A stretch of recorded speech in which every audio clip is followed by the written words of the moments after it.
The thing too is, and I've been involved in this business for a number of years. I did not start off in journalism. I started off in strategy work, political strategy work, working for state, local, federal elected officials, and for a time, working for firms that would be retained by other major corporations trying to hold on to things like federal contracts, like defense contractors, for example, right? And that's how the game is played. Like if and that's why, like, I didn't see this back then. I didn't see U.S. facilities or PRWT services. I didn't see them engage in any massive, ambitious citywide advocacy campaign, trying to drum up support from black residents to put pressure on the Kennedy administration about black business contracts or about their contract and how their contract employed X number of black folks in the city. That's what I'm talking about. That's what they should have did back then. That's how the game is played. That's how you do it. I've seen that game played. I've been a person who's been involved in the layers of that game and how that's done. So if, that's what, like, for example, the city's African American Chamber of Commerce or the region's African American Chamber of Commerce, those are the things that it's going to have to do. Like, you can't be playing softball on stuff like this. Like, you're going to have, and that's why, it's like people are just so, instead, just seem so, a lot of folks, and it's not just Philadelphia, but I see this in a lot of other major metropolitan areas who have these same issues and these same complaints. And, they just seem satisfied with, like their own, sorts of like grass tops influencer networks and Gailey events and having the occasional forum here and there. And it's like, y'all have got to play at a better, bigger level than that. And, I did not see that happening when the last mayoral primary in Philadelphia was taking place. So I know a lot of, so it's like kind of like sour grapes right now. But that's what should have been done. It shouldn't just have been the company relying organically on the current mayor's opposing candidate to do that work for them. I mean, if they're getting like $14 to $17 million contracts a year from the city, they should have had a little bit of money to set aside to activate an ambitious citywide advocacy campaign about black contracts in the city of Philadelphia. And honestly, that's really what the Black Chamber of Commerce in the city and the region is going. I'm not seeing that.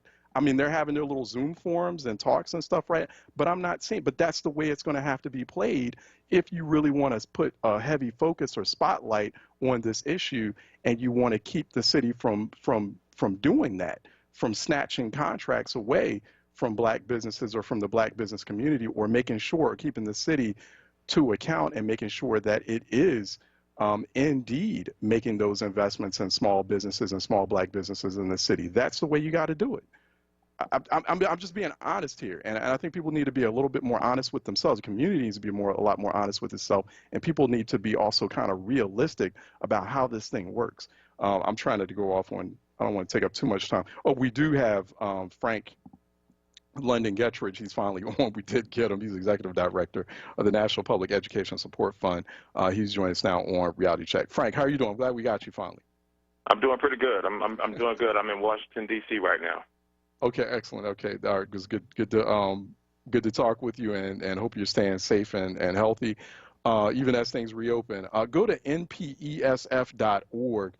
That is the website for the National Public Education Support Fund, and Frank Gettridge is the executive director for it. So, Frank, when we, I don't think there's been enough of a large public conversation. We've been talking about systemic racism, haven't really touched as much, I think, on education yet, K through 12 education especially. When we talk about systemic racism in education, what do we mean by that? How do we define or mold that discussion? So I think for me, I always think about what do we mean when we say racism. Mm-hmm. And usually it has something to do with a group of people who believe that they're superior to another group of people based off of race. And because of that, they kind of use that to justify ways that they treat folks or how you position certain people in society. So right. If you think about the system as a whole, and you look at how the system interacts with and the outcomes that take place when you look at people of color, then you can look at it and you can say it's systemic racism. So the best example I can give you, if you think of housing, you think of redlining, and then you think of how schools are positioned in neighborhoods, and then you set a school funding formula on top of that that's based off of property taxes.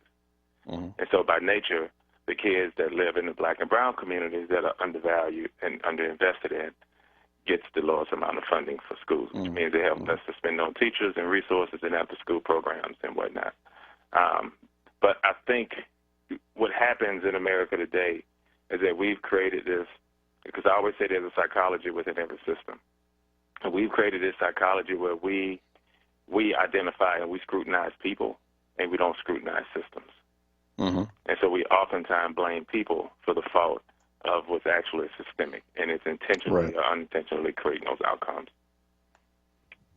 Mm-hmm. And when we look at like how severe systemic racism is in K through 12 education, especially, I mean, it's all throughout education. Right.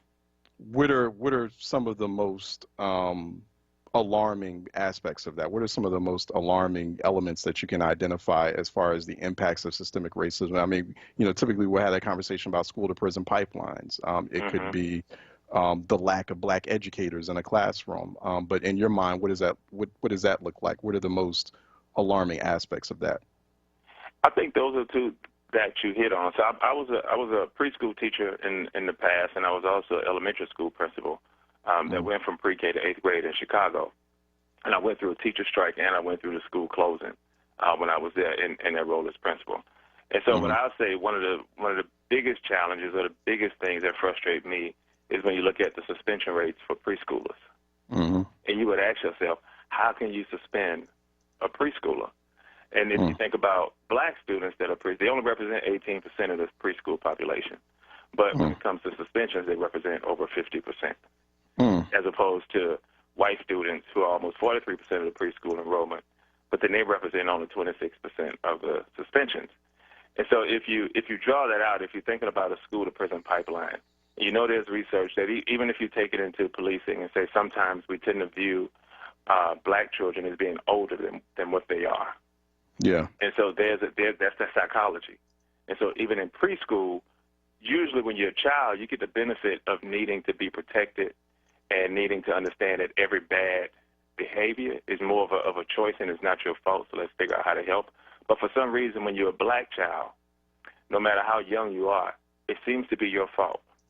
And there's no idea of protection. There's only the need for punishment.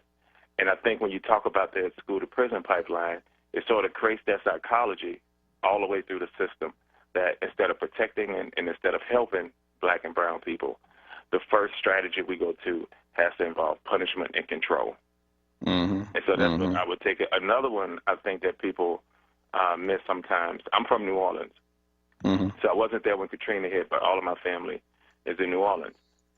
When you talk about the teacher diversity challenges, before Hurricane Katrina, New Orleans had over 78% of the teachers were African-American teachers.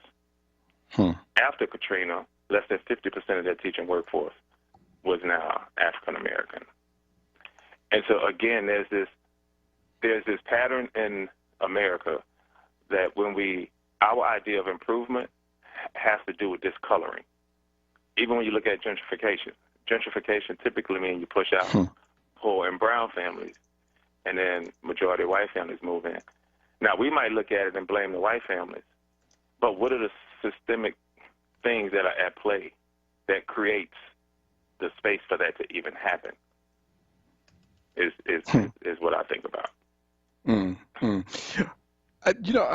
This is obviously it's an unprecedented very interesting time that we live in with pandemic and we've had these historic school closures. And do you think that, Frank, that presents opportunities in how not only how we view education, particularly public education in America, but maybe opportunities in how we could go about things differently in terms of how we're educating black children, how we're treating black children. I've even talked to a lot of black families who are now transitioning or looking for ways to shift their children out of certain public school systems, and they were like they're just, this is not all black families, but just several that I've talked to. So it's anecdotal, but they're like, you know what? I don't have to deal anymore. I don't have to have my child deal with these systemic issues and challenges anymore. If I just keep them in a remote learning environment, I have them at home being protected from that. And so which, that's very interesting to hear that, but it's also a bit troubling because it's like, well, what about the other, what about the rest of the kids who are going to be left languishing in those school systems or in those kinds of conditions and environments? But what's your thought on that? So one of the things we focus on at MPESF is this idea of creating more equitable and fair and just policies for education. When you think about public education, it was created to ensure that all children would have the right to an education. You can also say that it was trying to sort of fix some of the challenges that were created as a result of slavery. And so you have a system that gives most children, poor children, black and brown children, this opportunity so that they can advance in society. When you look at the pandemic and when you think about what parents are saying, I think there's some legitimacy to families saying that their kid is better off at home as opposed to a school environment because you're dealing with the data I just shared with you around suspension and expulsion. Right. Here comes the equity issue. Who are those parents that can actually afford to be at home with their children? Right. Versus the many parents that can't. 1 in 6 kids are considered poor.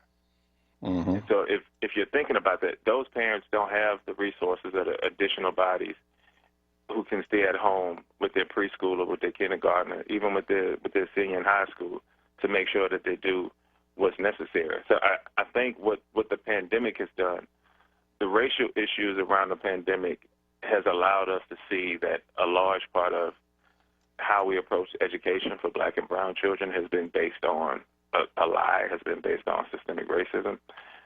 And so you have the chance to reimagine it in that way. I heard this white kid on television say, I've learned more about black history over the last 2 years than I've learned in all my schooling.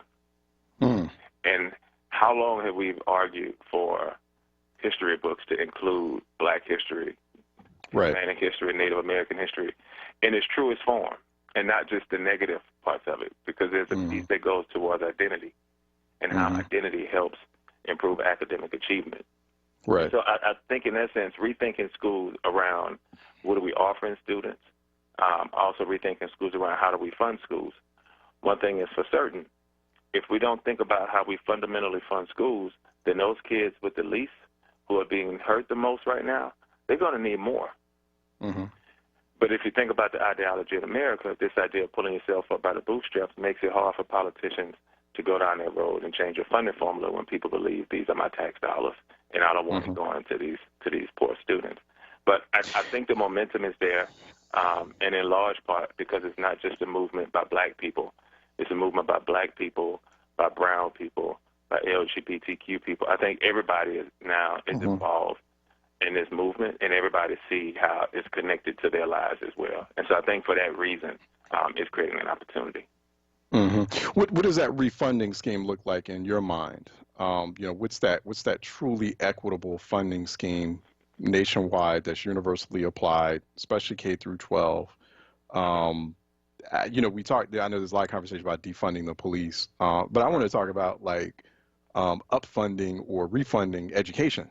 Because that's a serious structural issue that could get to the root cause of a lot of these issues and a lot of these problems. But what does that scheme look like to you?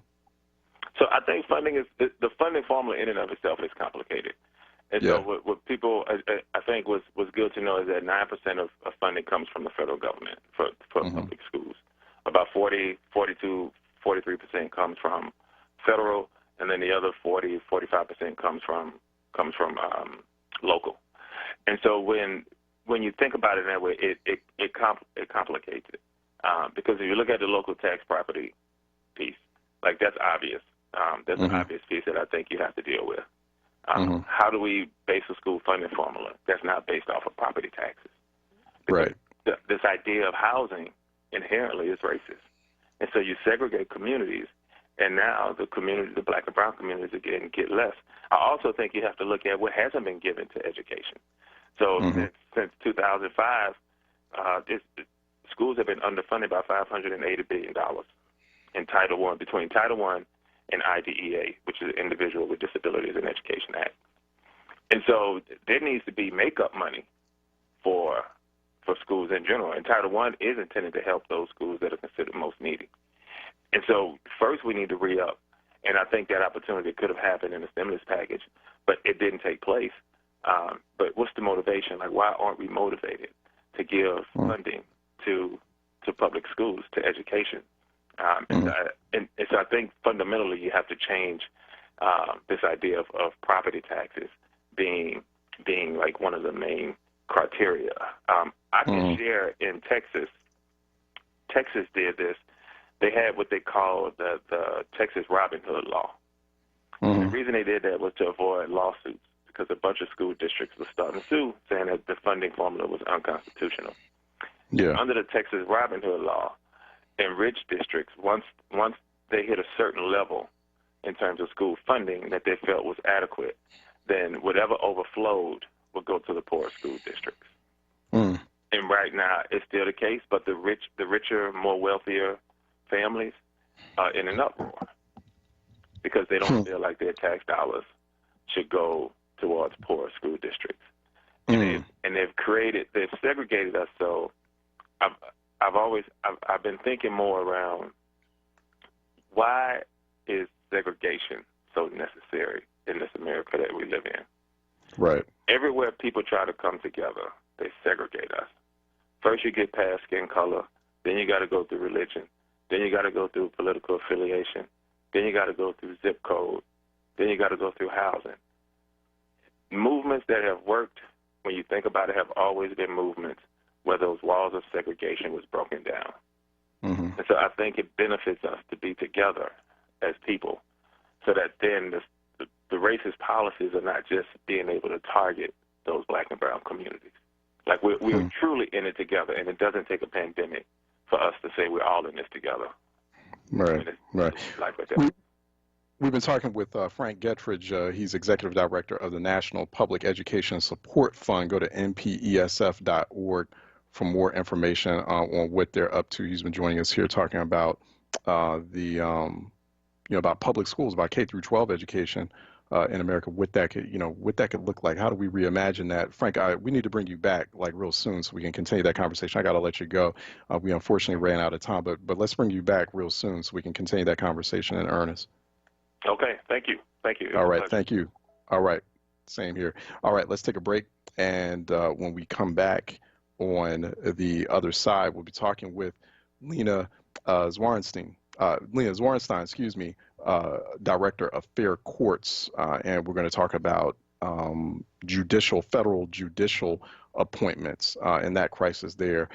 Coming up next on Reality Check 96.1 FM, 900 AM, WordRadio.com, Word TV, Word app. Stay tuned. We'll be right back. Check out the Source lineup on Word Radio.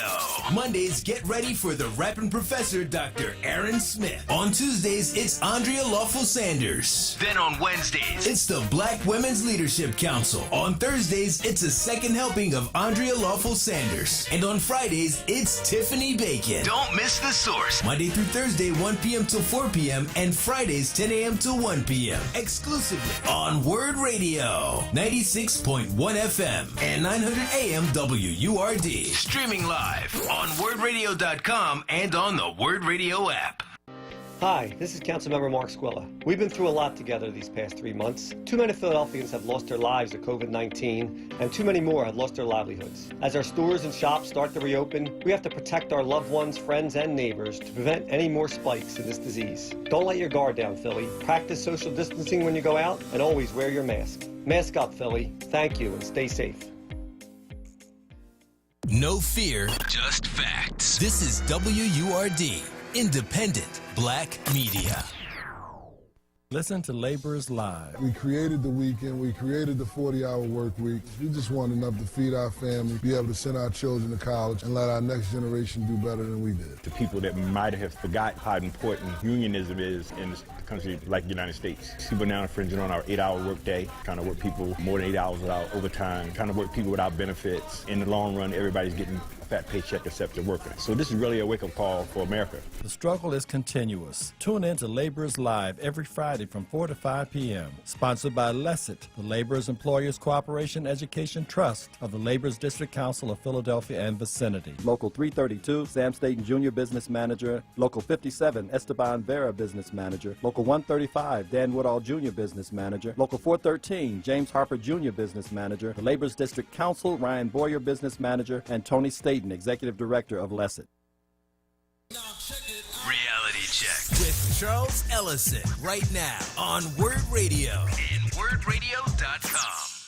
All right, welcome back to Reality Check 96.1 FM, 900 AM, WordRadio.com, Word TV, Word app as well. Lena Schwarenstein is Fair Courts Director at the American Constitution Society. I think I have that correct. And Lena, do correct me here. I just want to make sure I got your bio correct here. She's joining us to talk about issues, problems within the federal judicial system. This is something we were talking about a little bit earlier. Lena joins us here on Reality Check. Lena, how are you doing? I am doing great, and I so appreciate you for having me on. I previously served at the American Constitution Society. I am now doing work to try to make our courts more fair on behalf of the Leadership Conference on Civil and Human Rights, where we're a coalition of more than 220 organizations that are trying to make America as good as its ideals. And so I'm really grateful for this conversation we're going to have today. Okay. No, excellent, excellent. Yeah, we've had Leadership Conference folks on before, so I appreciate that. I just want to I think it's the first time we've had you on, so this is great. It's something I had been reflecting on recently about the makeup of the federal courts. The Trump administration had experienced a milestone last week, and it wasn't reported on as much, but it's rather significant, reaching 200 of his federal judicial appointments confirmed by the Senate. And so based on the numbers I crunched, 11% of the federal judiciary now overtaken by Trump federal judicial appointments that have been confirmed. And that's like a quarter, that's about a quarter of those federal judicial appointments that are presidentially appointed, that are appointed by the president. That's a big problem. Talk about that and how severe it is. Yeah, that is right. I wish more people were talking about it like you are. Yeah, Trump has gotten 200 lifetime judges on our federal court. And, this is something that we know that Trump and Senate Majority Leader McConnell are celebrating. But they're celebrating this while people are really in the streets calling for justice. There are numerous pandemics, the health crisis, we have the economic crisis, and we have people out in the streets right now demanding racial justice. So it's really an outrage that this is not what they're focused on. But as you mentioned last week, they confirmed their 200th judge. And why that's so concerning is because that 200th judge, his name is Corey Wilson, and he will be serving in a lifetime seat in the Fifth Circuit that covers Texas, Mississippi, and Louisiana. He is somebody that brings on an extreme ideology that both Trump and McConnell want to see on the bench, because that ideology will do their bidding for their agenda for decades to come, long after they will be in the presidency or they will be a senator. And that real agenda is one that does a lot to devastate voting rights. It gets to decide who stays in our country, fair wages, and so on and so forth. They know the power that judges have in our everyday lives, things like fair wages, disability rights, and as mentioned, who gets to actually vote. And so by putting somebody on a bench like Corey Wilson, somebody who calls organizations like ours in the ACLU, quote, rent a mob, somebody who has no understanding of how voter suppression works, that really is their agenda to do on the bench. And Corey Wilson is really, unfortunately, emblematic of that. I think the other thing we see with the 200 judges is literally what we see in terms of the astonishing, shameful lack of representation. So those 200. What do those demographics look like? I mean, these federal judicial appointments by the Trump administration, they've been largely, seem to be largely white, male. That's right. I mean, it's pretty much an all-white slate. That's right. About 20% of Trump's judges are white men. About 86% are white. About over 3/4 of them are men themselves, and only 28 of the 200 are judges of color. And let me say this: like last week, I mentioned Corey Wilson, who's been nominated for the Fifth and now confirmed to the Fifth Circuit. That Circuit Court of Appeals is really an important layer in our judicial system, because it's usually the last stop for anybody who has a case in federal court, because the Supreme Court takes up so few cases. And there's, not as many of those circuit court judges, but that is exactly who Trump and McConnell have tried to push through and get to confirmation. And so far, they have gotten confirmed 53 of Trump's circuit court judges. Of those 53, not a single one has been black. Only one has been Latinx. That is really, I think, symptomatic of what it is in terms of their ideology that they're trying to get on the bench. Yeah. Yeah. How do we make people understand, you think, Lena? Obviously you and I are having this conversation, so we're making an attempt right now, to bring more awareness around the issue. But it's really hard for people to really understand how not just how dangerous a development like this is, but how important the courts are to their daily lives, especially even federal courts. Supreme Court opinions, for example, have major represent either like major promise or major consequences depending on what sort of community you live in. And so, but it's just very difficult, right? It's very challenging trying to get people to understand like how important federal courts are. Like, how do we go about that where we're making that a lot more accessible conversation? Well, you're right. Having this conversation, I think, is really important, tying it to issues that people care a lot about. I am really encouraged by the people that I see right now in the streets who really do understand just how important it is that we have a justice system that is fair and actually protects the rights of all of us, that can't be used to weaponize and hurt and kill black and brown people. And so I think it's not, much of a further stretch to say we need to make sure as part of that justice system we have judges who are also accountable. But on the front end, it's really important that, especially for these federal judges, because these are lifetime appointments, that we demand that our senators are really taking this to account. It's one of the most important votes that they will take in their careers in terms of who they confirm to these seats, because it is very difficult to remove them. So I do think talking about it from the issues people care about, and then doing a small jump to say, and here's why who you elect to the Senate, who you send to the White House is so important, because they play that critical role in terms of placing these folks on the bench. Yeah, yeah. You just hinted at something a few seconds ago. It's very difficult to remove them. But, how do we, because a lot of these judges, too, the other story that's there is that a lot of these judges were just unqualified for these positions. Some of these judicial appointments, they were political hacks. And, not really having much of a legal background in the first place. So, depending on what the outcome is in November, and not just in terms of the White House, but in terms of the Senate as well, is there a way to reverse some of the damage that's been done? Kind of taking having a Senate that's like led by a Democratic majority, re-examining or reevaluating some of those appointments and saying, okay, did they have qualifications to begin with? And maybe we need to look at like impeachment of these federal judges, or is that something that's within the realm of possibility? I think it's going to be, I think all judges should be watched and be held accountable for any of their actions, especially any misconduct. I think it might be incredibly difficult to certainly remove anybody from office. We saw that, with an impeached president, he was unfortunately not removed from office in January. And so it's very difficult to do that. But it is really important, to your point about that we get our elected officials to take our demands seriously and say, okay, you know what, we need to reverse course. We need to make our courts more fair. So at a minimum, we need leaders who are going to be committed to putting only judges who are committed to civil and human rights on the bench, people who have and represent the rich diversity of our country on the bench. And so we need to make sure that they, folks who really do believe in civil rights come full force and make sure that we are actually fighting for courts that are more fair, so that we can, hopefully quickly, but at least, over time, try to de-rig the system and make those courts more just for everybody. Yeah, yeah. Speaking of which, too, and a lot of that, making sure courts are fair, making sure that courts are representative of the populations that they're supposed to protect through jurisprudence.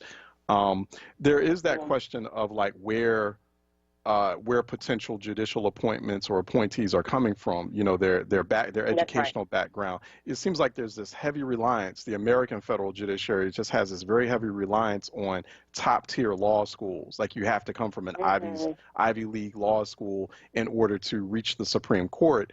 And I think that that's also holding the judicial system back. It's like, why does it always have to be a top tier law school program? Why can't it be like a mid tier, even low tier?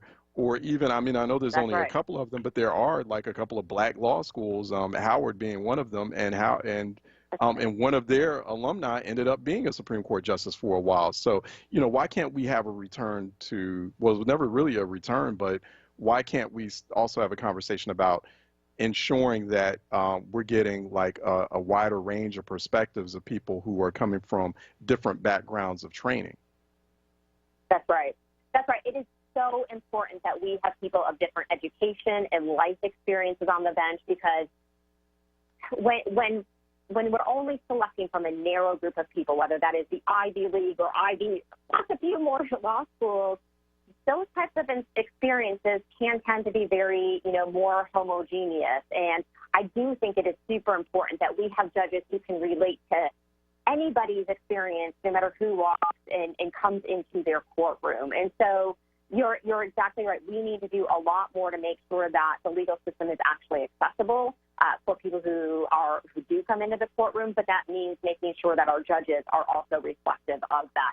And I think it's also important that when we think about who is a judge, right now Trump's showing us the default is unfortunately white men, that we really do show a different default, that it really is anybody can become a judge, and success isn't defined 100% based on where you went to school, what you did. We need judges who have been public defenders, who have been legal aid attorneys, people who have really been living much more of a rich experience than those that are being selected right now by a handful of, really conservative ideologues.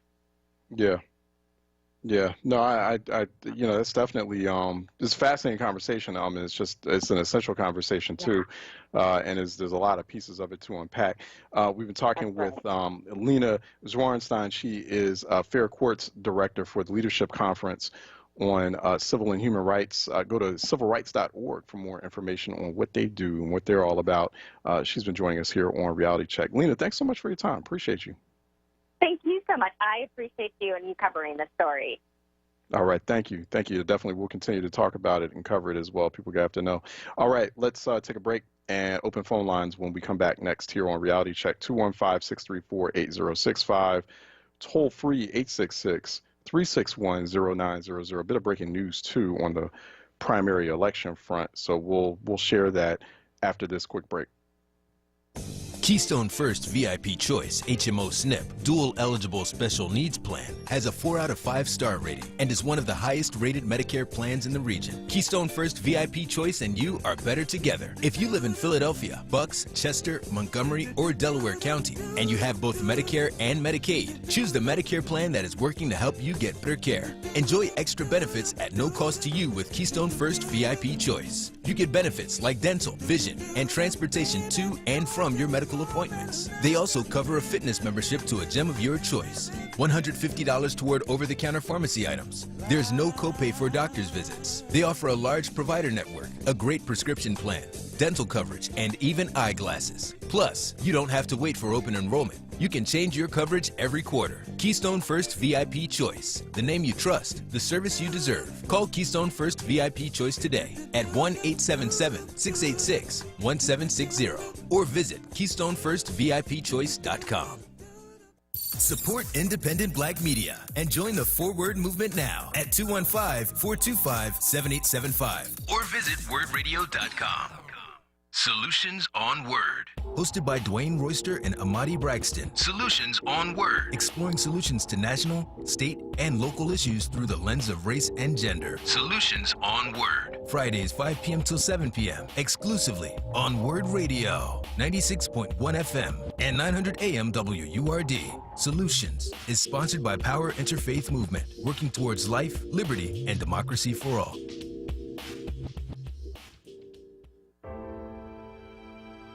1 in 23 will be diagnosed with colorectal cancer in their lifetime, yet more than 60% of deaths from colorectal cancer could be avoided with preventative screening. A colonoscopy can save your life. Skip the pre-visit and schedule your screening directly at einstein.edu/colon. Colon cancer is preventable. Learn more at einstein.edu/colon.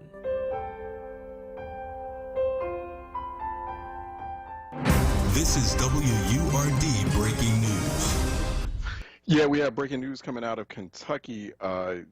Democratic Senate primary candidate Amy McGrath in Kentucky has captured the Democratic nomination in Kentucky, and she will be competing against Senate Majority Leader Mitch McConnell in Kentucky's U.S. Senate general election coming in November. So Amy McGrath is the one winning. We just saw this over the wire. Amy McGrath, a former Marine fighter pilot, will be going up against Senate Majority Leader Mitch McConnell. She was actually getting a run for her money from State Representative Charles Booker. State Representative Charles Booker is a black state rep out of Kentucky. I think he's representing parts of Louisville. His bid was rather long shot. He hadn't raised as much money as Amy McGrath. McGrath's folks, or McGrath's campaign did not expect such stiff competition or stiff resistance from Booker. Booker was also leveraging Black Lives Matter protests that were taking place in Kentucky. He was creating a lot of noise, particularly around the Breonna Taylor case in Louisville, Kentucky. Amy McGrath was not showing up to those protests. That actually had her hemorrhaging quite a bit of votes in that primary, which took place last week. And but now it appears that she has officially captured that nomination. Booker, who is quite a progressive too, he was very supportive of a number of platforms like Medicare for All. Definitely was in support of the Black Lives Matter movement. Was talking about, definitely was very, very vocal about issues like defund the police and other issues. So young brother actually. But I'm sure his political future is bright. But Amy McGrath's going to take McConnell on. McGrath's been polling very well against McConnell over the past several months. We've seen McGrath either neck and neck with McConnell or beating him by several percentage points. And so, that could be rather historic. That could be rather stunning if Senate Majority Leader Mitch McConnell were to be defeated. And, it's what Republicans did to Democrats back in 2004 when they defeated Democrat Senate Majority Leader back in 2004. That was Senator Tom Daschle out of North Dakota.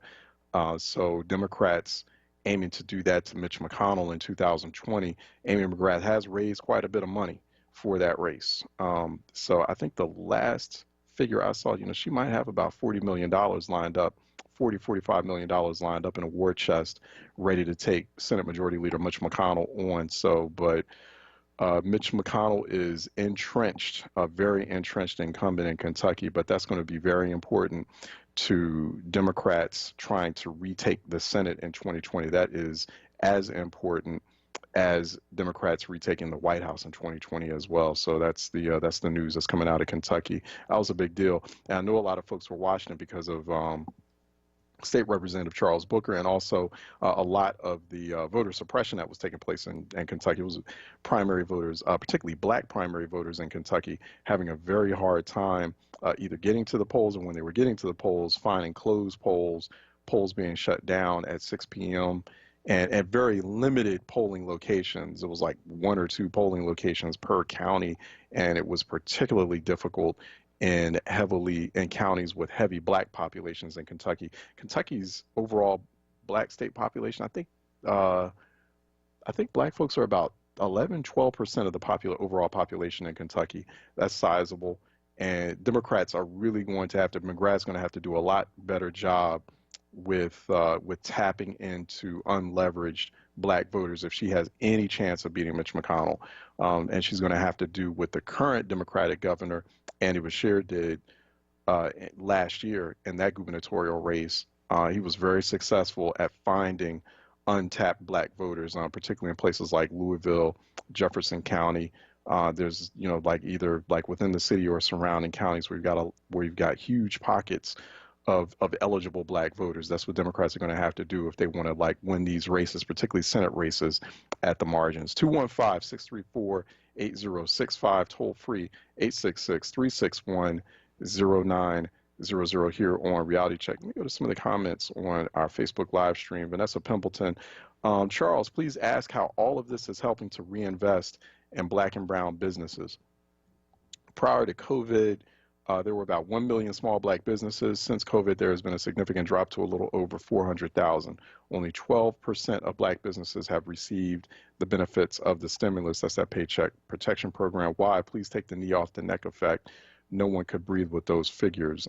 Thanks, Vanessa. Yeah, that's interesting. And I think for every one symbolic victory that happens, particularly in places like Mississippi, for example, where they've removed the Confederate icon from their state flag, right? And that's historic, and it's a much needed thing or development, something to happen.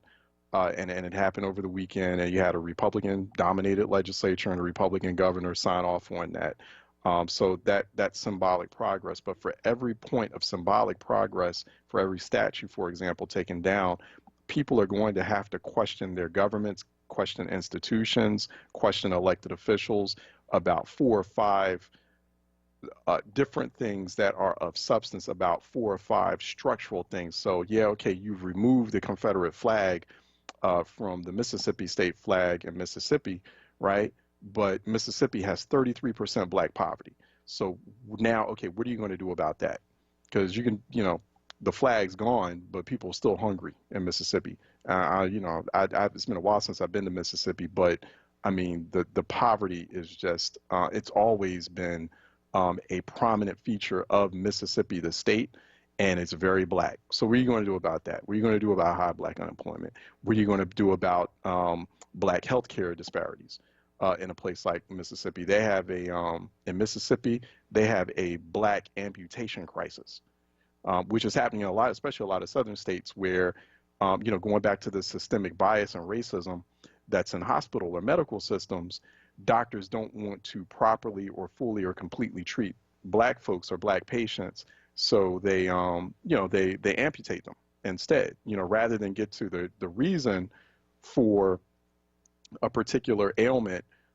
They're just like, oh, okay, well, it looks like you've got this ailment in your leg, and rather than us look for the actual cause of it and come up with, a proper diagnosis and a proper treatment, we're just going to just cut off your leg. There's a black amputation crime. I don't know if you read, there was a recent report. It will anger and infuriate you. I don't know why I haven't talked about it yet, but it was this recent ProPublica report, an investigation that took place in Mississippi is at the epicenter of that. Or like black patients, afraid to go into hospital systems now because they're like, well, I'll probably come out without an arm and a leg.